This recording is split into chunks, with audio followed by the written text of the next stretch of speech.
Hi everybody, it's Jeremy. It's Red Mean Recording Modular, and I have in front of me a thing that I am proof of concepting with you today on camera. It is a modular fuzzer. I'm going to try and explain what a fuzzer is in tech, but if I get it wrong, those of you that actually know, feel free to leave a comment. The algorithm loves that. But basically, a fuzzer in code is a way to have values generated for some input in a piece of code that could break it. Like, let's send all these different values to all these different parts of this software and see if any combination of it happens to have an adverse effect. You can get out of memory errors. You can get all kinds of weird little edge cases by fuzzing something. It's also a way that you can hack something. So keep that in mind if you ever want to bust something wide open. But I've been thinking about this a lot lately in conjunction with Modular, specifically when it comes to drum and bass and some of these neuro resounds that are just so fucking cool, like growly, buzzy, noisy, deep, modulated. And I'm like, yes, I could do these in software. I could sit down, I could learn, but I could also have a machine help me do it for me, or at least get me to some interesting places. And that's where this little proof of concept comes in. Let me explain what's going to happen here. We're going to fuzz the Osiris wavetable oscillator from Modbat. This is the best choice I could come up with for neuro sounds and drum and bass sounds, specifically because wavetable modulation and the fidelity controls and the timbre controls are all very, very reminiscent of things that you will hear in drum and bass sounds. So if I hit play, you'll hear that we start hearing a sound. So what's happening is Pam's new workout over here, any Pamela's workout will do. It's sending out a trigger, and one of those triggers is going to the Osiris, and every 2 bars or 4 bars, we're doing this at 85 BPM because that's half of what a lot of jungle is written in, or at least close enough that if we have any rhythmic information, it will still work for that genre. It's sending out a trigger to trigger Osiris, but it's also sending a trigger to these molts over here. And these molts are going into our friend, the Acid Rain Maestro. This is a 6-channel modulation device that can be clocked. It is clocked. And if it's just clocked and you just type channel 1 ramp 1/4, every time it starts, it's going to start putting a quarter note ramp up. You can do 1/2 note ramp up. You can do any of these shapes. I don't know if you can see this, any of these shapes and any of these numbers. But you can also hit chain and then do combinations of these, and they'll play one right after each other. And that's if it's clocked. So you can think of it as like a big automation lane. I love this thing. I have 2 of them. They are one of my favorite modules in the entire world for modulation. If you put a trigger or a gate into these lower inputs, then it doesn't do anything until it gets a trigger there.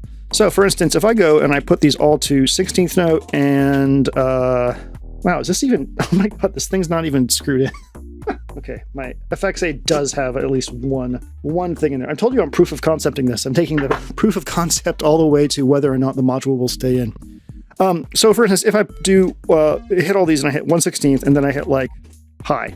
So if it was clocked, it would send out a 16th note high signal. We'd never actually see it stop because it's high as opposed to low. But now if I hit start, well, it sounds fantastic, right? It's sending out that 1/16th note signal. Now it's holding it. So if we were to go downward quarter note, now you can see that we're getting a downward quarter note every time it gets that trigger.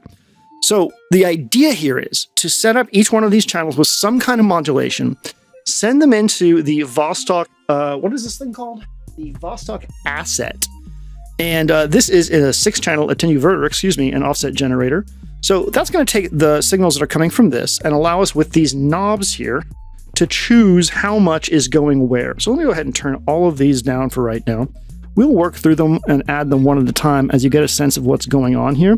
I just got this. I figured it'd be a good pairing for this. I'm in love with attenuator banks. There's one from Avalon Harmonics I have that's coming soon that I'm really excited about. I don't like the way this cable's aesthetic is intermingling with everything else. Should we just tie that down? Don't try to go for a jog with the dogs after you've eaten 20 pounds of sog. We have triggers, the Osiris, it triggers every single channel in here. Otherwise, it's quiet for the whole time. Those are being sent to a bank of attenuators. Those are going into the Osiris, and the Osiris has a few different modulation inputs that we will then play with as we do this. It doesn't have any attenuation, which is one of the reasons that we're using this. Now, you can attenuate within the Maestro. However, it's like a menu thing, and I just like having knobs. I'm a big fan of knobs and sliders. So why don't we get started? I'm going to hit play. And there we go. There is the Osiris with no thing being done to it. So I'll just go do a ramp, half note ramp up on one there. And if I start turning up this attenuator,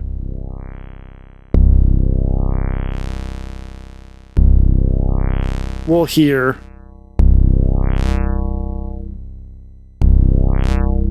that wonderful, wonderful sound. All right. So what else can we do? Well, this one.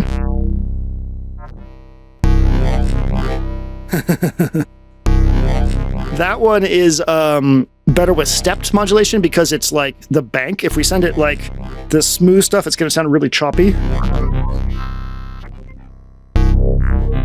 Well, not that way. It sounds pretty good.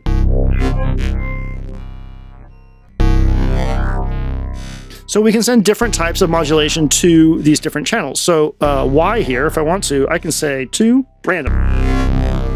And now every single time it gets a trigger, it'll randomize this value. And that's originally what I thought. I was like, I'm just going to randomize this. Every single time that it gets a trigger, I'll just randomize the values. But I think it's going to be interesting to give it moving values as well. Okay, so what else can we do? Well, the next one is the subwave. So you can hear the sub right now. If I turn it down, it sounds like that. But if we turn the sub in, we'll hear it there. And there's different sub waves. So I'm going to randomize that. That would be 3 random. And then turn that up. All right, next up is, I think, the mode for timbre. So before we do that, we have to turn up the timbre modulation, which is here. Whoa. That's fucking wild. So that's going to be 1, 2, 3, 4, 5. Let's just hit random for now. Very clangorous. Ooh. So that is 5. Let's go ahead and do a ramp up on that. That's cool. Yeah.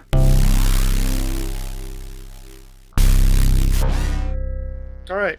So then we have our timbre type, and there's different ones around this little circle here. So you can hear that we're getting different vibes here. So let's go ahead and send a random value to that. That's IV. And then we'll turn it up over here.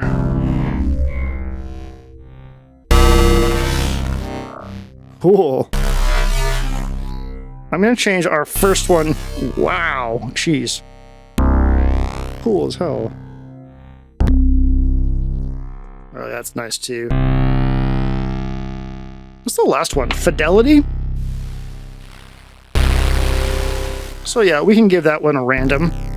V, random. There we go, and let's turn that up a little bit. Okay, so you got the idea, right? This isn't very complicated. The sounds that come out of it, you're going to nudge around until you get what you want. Now, I'm making a lot of content here that's going into the DAW, so it's going to be a process to cut these up and decide what I'm going to keep, but that's part of this sort of shotgun approach to the whole thing.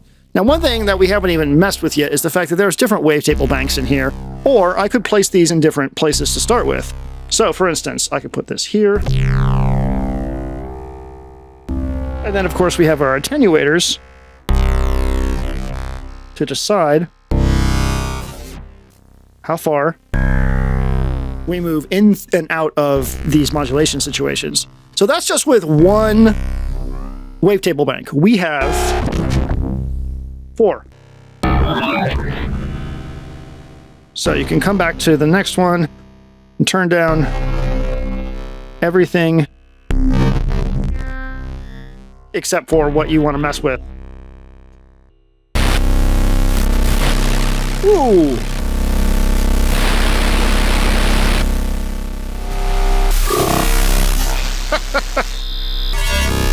Nasty. So. Oh. Wow. Cool.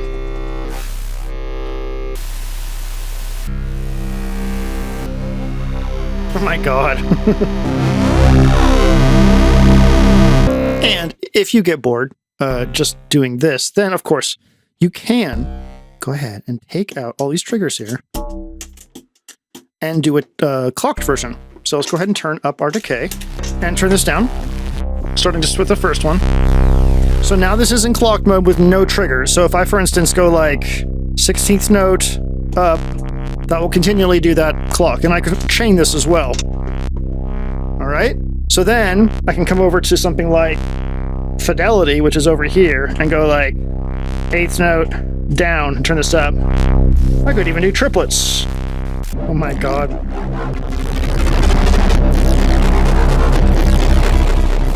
Yeah. Now that's pod racing.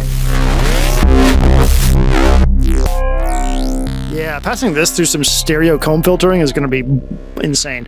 Okay, so I would recommend at least setting your DAW to the tempo that you're working in and getting it on grid so that you can just do like timed chops. It'll be a lot easier that way. If you can, sync your system to the DAW's clock, and that'll just make it even more easy. Any way that you have decided that you like to create one-shots will help you out here. Everyone sort of has their own method. Oh, thanks. But that's what I would recommend. That's the fuzzer. Have you done this? Do you have other ways of doing this that you've enjoyed? Let me know in the comments. I'm always looking for new ways to use the rack to make sounds because it's just so much fun. Anyways, okay. Thanks for watching. My name is Jeremy. This is Red Beans Recording Modular. Here's a little snippet of what we did with this, and I'll just, while we do on the end card, I'll play it. Bye. Take care of yourselves. Have a wonderful day.